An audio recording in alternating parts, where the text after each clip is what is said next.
order to articulate a problem for someone on behalf of someone else. And unfortunately, today, the work that I do confirms the fact that immigrants are still getting scammed. But I am so happy that at the New York County District Attorney's Office, we have our program to try to address some of that. And so we welcome more complaints. After the program, if anyone has any questions, please come up to our table here and let us know. We're not going to hear everyone's story tonight because of time and privacy issues.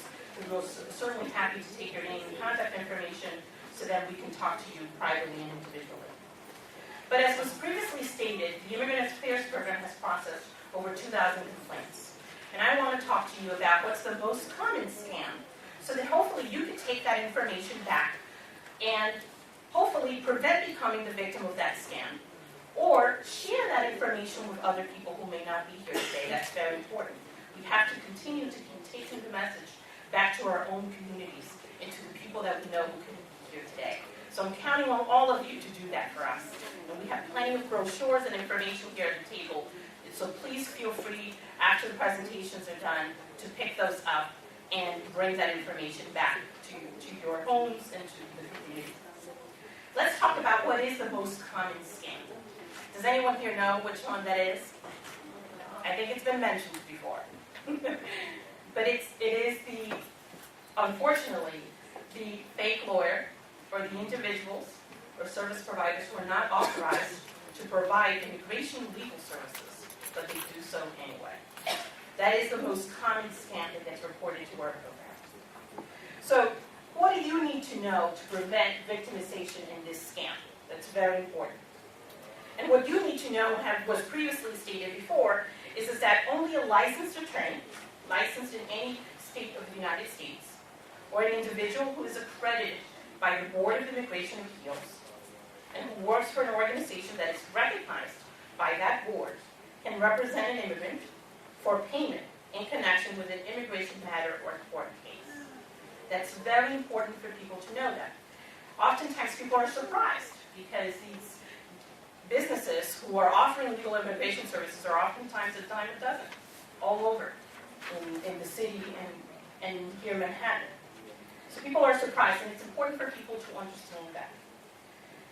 Non-lawyers may not give legal advice, which includes telling someone if you're qualified for an immigration benefit, selecting even the immigration form that you should fill out, or telling someone how to enter the question on a form. Some examples of these businesses that do provide unauthorized immigration services are called sometimes immigration consultants, travel agencies, as was mentioned before, or notary publics. In a lot of countries, and I believe in a lot of African countries as well, a notary is a type of lawyer. Yeah. Right? Yeah. 4 years. Yeah? Yeah? See, I'm getting the nods. Not in this country. A notary is not necessarily a lawyer. People need to be aware of that. So if you go to a store sign and you see notary public, people should not assume that you're going to a lawyer. Okay? And so if you're not going to a lawyer, there's a number of things that you should be doing when you're going seeking immigration services. We'll talk about those just for a second. But why is this information important? You want to be careful with these unauthorized service providers because oftentimes what we find, what people are reporting to us is that they're being overcharged for services. They oftentimes do not perform the services they promise, commit errors on immigration forms that then have a negative impact on the person's case. They say or imply things that they simply cannot promise or should not be offering. And they guarantee oftentimes an outcome, which quite honestly, they have no control over. And that's important. And a number of the lawyers here, and immigration lawyers, and I'm sure Ms. McKinnon would probably agree with me as well, it's very important because when filing for an immigration benefit, if there's false information on an immigration form, or there's information that is purposely incorrect, that could lead to someone being placed in a deportation proceeding. So it's very important for people, if you're looking for immigration legal services, it's very important to make sure that you're hiring someone that's qualified to give you that service. So what are the questions you should be asking, right? The questions you should be asking when looking for immigration legal services. You want to obtain that person's full name. You would be surprised. Out of the 2,000 complaints, I reviewed them all. And I can't tell you how many I've lost count.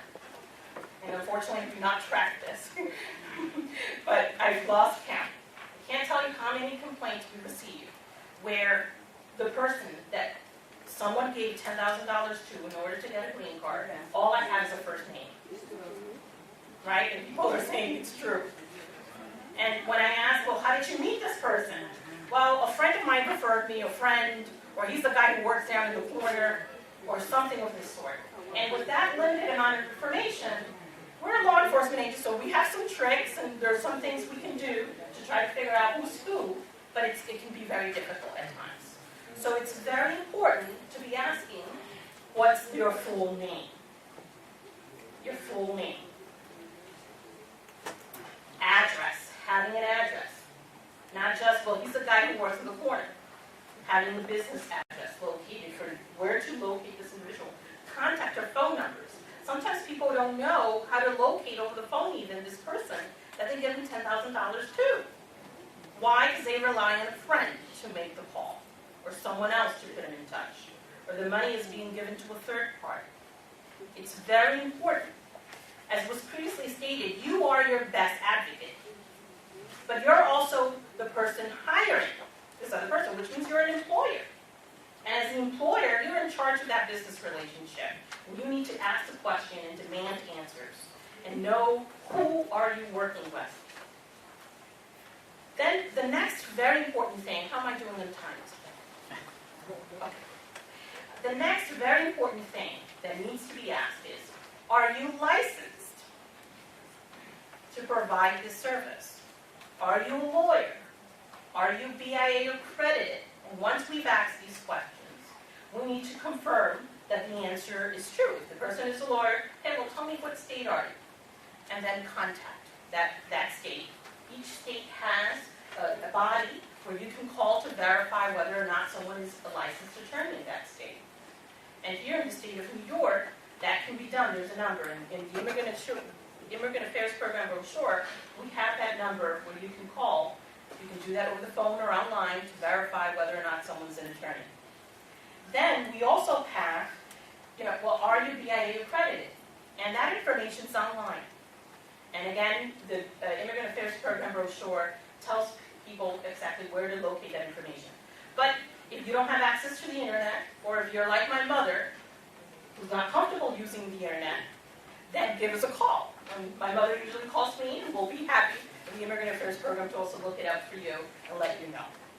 So, but it's very important to confirm this information, and that information is easily accessible for everyone to confirm. Then there's a couple of other things that I'll just briefly mention. You want to make sure that, of course, any information on an immigration form that it's correct, that it's accurate. You want to make sure that immigration paperwork is not signed in blank form. It's very important to make sure. We've seen that a lot of scammers will have people sign forms that are actually blank. And you have to ask yourself why. You should make sure that any information that's stated in an immigration form particularly is accurate. If you are hiring someone for services, you should get a contract. There's a city law that requires non-lawyers providing immigration services to have a contract. You should be getting a receipt, and not just a stapled receipt, a receipt that says the amount, the date, the place, who the money was paid to, why the money was paid. So I've run out of time, but that's perfect, because we're talking about the tips about here. And there's a lot of other scams that we see, ranging from housing scams to investment scams. So people should be careful about that, and if you want more information, feel free to contact us at the Immigrant Affairs Program. Our brochure is on the table here. So it is now my pleasure to present to you, since I'm up here, to present to you our next speaker. Detective Leslie Leon is an immigrant himself and has a long career in public service. He is currently assigned to the New York City Police Department Community Affairs Bureau, New Immigrant Outreach Unit. where he serves as the Caribbean and African Liaison Officer. In that capacity, he continues to build bridges between the city's diverse immigrant communities and New York City Police Department through numerous community programs, forums, and events. Detective Leon is also a member of the Asian American Law Enforcement Fraternal Organization. So please help me to welcome Detective Leslie.